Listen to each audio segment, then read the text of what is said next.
Guys, I want to start with showing my admiration, which means I admire each and every one of you. It's unbelievable that on a summer day in the middle of July, young boys coming out to a Kinnos, to a Tisha program every other day when usually we're playing sports, having fun. We're swimming, having a good time in camp or whatever it is that we're doing. Barbecues, overnights, trips. You could have stayed home today and maybe drive your mother crazy. But you guys chose, or maybe your parents chose, but it's still special that you came, to come here. And I want to take a moment to just explain what it is that we're doing today and why we're here. What we're doing today is we're saying Kinnos. We have the program over here. What we're doing is we're showing Hashem that we're able to put aside, even though we're 10, 11, 12 years old, whatever it is, and what's fun for us, and what's exciting, and geschmack, and how we want to spend our summers, we're taking one day, and we're showing Hashem, I care about you too. I always care about you, but on this day, when I know that your Beis HaMikdash was destroyed, and it's up in flames, it bothers me, it pains me, and I'm coming here, in this shul over here, and saying Kinnos, which are piyutim, chapters, paragraphs, that were created for us to connect and show Hashem that we're sad too. What the Svarim call Shechina Begalusa, that Hashem's Shechina is in exile, it's in pain, and we're here to be with Hashem. We're like sitting Shiva with Hashem. You ever went to Beis HaAvi? You ever went to Bi Menachem with someone? You ever went? Anybody of you ever went to go pay a Shiva call? Right? You went? Rahman al you should never go, but unfortunately we know how a Beis HaAvi, how a mourner looks. We're all mourning right now. We're all in Hashem's big Shiva house. I told my kids yesterday, we're sitting on the floor. They saw the ashes, they saw the egg, the bread. And yeah, that's a halacha, but what's behind that halacha? What were we doing? I explained to them that this is the mourner's meal. This is what an aval eats. What someone who chas v'shalom who loses a parent, loses a family member. When they come back to their house, the halacha is you eat a mourner's meal, an egg dipped in ashes because you're so sad and broken. That's how we started at Tisha B'Av, and this morning we're here to do the same thing. The Beis HaMikdash is burning. Hashem's house is in flames. And even though it was thousands of years ago, and it's hard to feel, but we're coming back. I'm showing Hashem on Tisha B'Av. Hashem, I feel your pain. Hashem, I'm sorry. And that your pain, Hashem, your pain is my pain. Because I'm your child, you're my father. And if you're my father, then my pain is your pain. We're all one. That's what we're here today to do in the next couple of hours. Before I introduce our first speaker, I want to give a public thanks. First of all, to Moshe Frankel for opening up his house, his beautiful shul, for allowing us to have this beautiful space to be together. So thank you very much, Moshe. You should only see simcha in your house. Your house should be a makom of ashras hashchina, and it should be a place where people could connect to the Bani Shalom and be a mikdash ma'at. I want to thank Rav Mendy, my partner. We're partners together in this, for helping me put this together. We did this together, not helping me, we helped each other. A lot of work went into this, every single aspect of this. And I am ever grateful that we have the opportunity to do this together. So thank you, Rav Mendy. I want to thank our corporate sponsors. There were different companies out there that saw the value of putting this together. So we always have to make sure to be market priority. So we want to give a thanks to Ayal 11 Law, a thanks to Astrea, a thanks to My Auto Sales, and a thanks to our local supermarket, Manco. Lastly, I want to give a thanks to our speakers, our contributors, the rabbis we have over here today. We have Rabbi Siegel, we have Rabbi Lowinger in the front over here, we have Rabbi Mendy Fern, we have Rabbi Prero, Rabbi Strauss is coming soon, and lastly, I want to thank Hashem. Even though Hashem is in pain, and Hashem is crying, but I want to tell you something. We're bringing him a lot of joy, even though he's crying. Because if our Father is crying over what he lost, but he knows that his children are coming back, and that they're sitting with him, that in itself brings him comfort, and that even brings him joy. So thank you, Hashem, for letting us come together and giving us this opportunity to show Hashem, to show you that we care, that we're sad for you, and it should be a tremendous chus.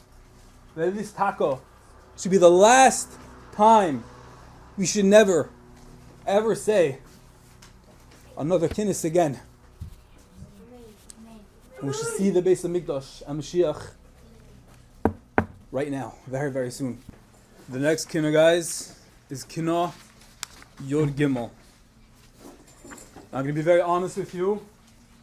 I prepared something to say. I prepared something a few days ago and I worked on it. And then this morning, right before I came here, I decided to change the whole thing. I wouldn't rip it, but I'm not saying this. I'll tell you why. This Kinnah Yod Gimel, anybody know what it's called? A Koi. As Rabbi Siegel explained, A Koi is all a result of Chet of Adam Rishon. And all the questions, A Koi, where are you? What happened?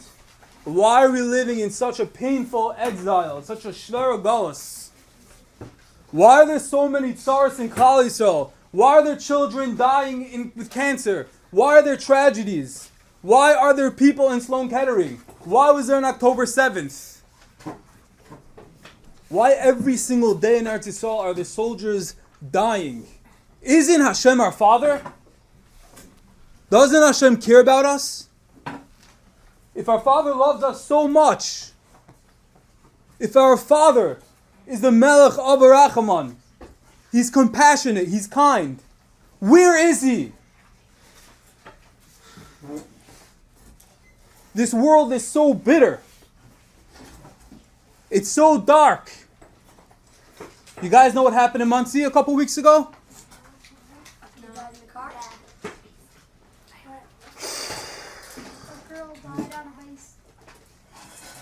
One of my closest friends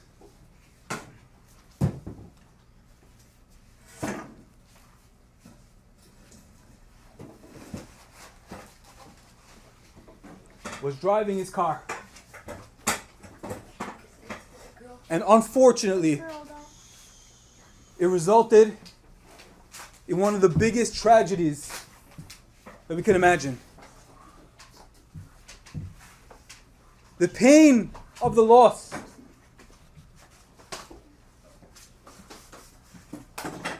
of Rabbi Hertzberg and his wife's daughter. I was at that shiva.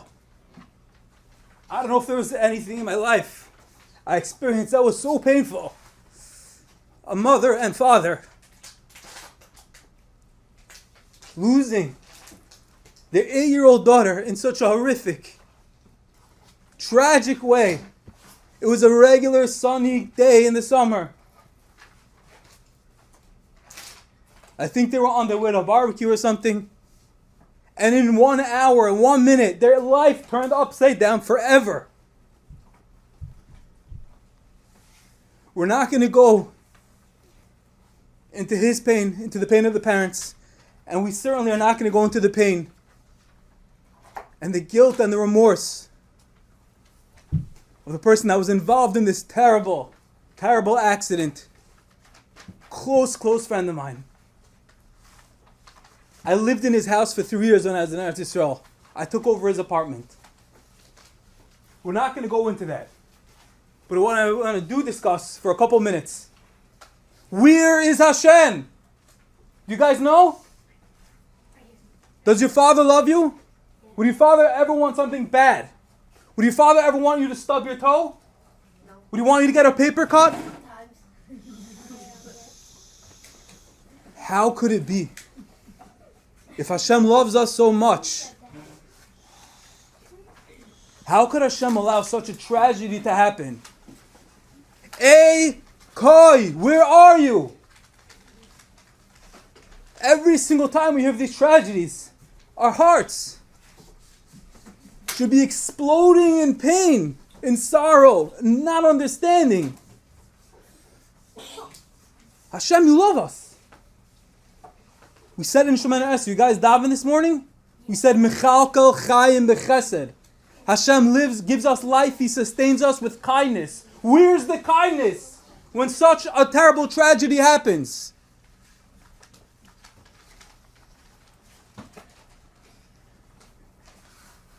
How do we understand it? We go through the Kinnos, the same exact thing. Reading it last night, it just hit me.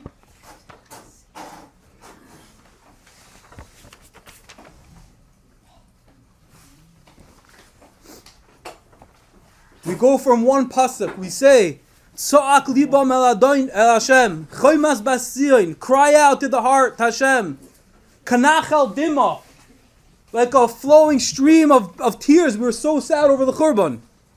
Al titni fugas lach, don't give respite. There's no way to console yourself because it's so painful. Al tidoim basinich. But then you know what the next pasuk says? Kumi raini valayla. Get up and rejoice in the night. It makes no sense. I'm just telling you that there's a river of streams and of pain. I just told you that the world is coming to an end. That the tragedies seem to never have the finish line. And then the next pasuk says, get up, kumi raini valayla. Get up, arise, cry out at night. L'reisha shmura shivchi chamayim libich. I'm overwhelmed, I'm overjoyed with dveikus, with happiness to Hashem. What? How do we go from one thing to the next? Guys, the answer is that unfortunately there's no good answer. That's really the truth. And that we live in darkness and we live in pain sometimes. And we give up. We say, Hashem, I know you're in control and I don't understand. That's the emes. That's the truth. But we don't understand that sometimes Hashem has to give din. Hashem has to give us things that we don't understand. And we say, Hashem, shivchi kamayim libech. I don't understand, but I'm going to put my hands up. I'm going to dance in the night because I love you. I don't understand you, but I love you. And I know you're always hugging me. And I know that when it's so painful, I know my heart is bleeding in pain. But I know you're holding me. And that's what's going to make me sing. That's the real answer. But I'm going to tell you one more thing. The answer is that not only is He hugging us from above, but the Baal Shem Tov tells us that you know who's on the floor with us right now, sitting on that towel, on that stool, on that backwards chair? You know who's with us on Tisha B'Av? Hashem is right here. He's on a stool. You can't see Him. But I promise you He's there. If we're all in pain over His bias, over His house, Hashem certainly, it's His house, is on the floor with us.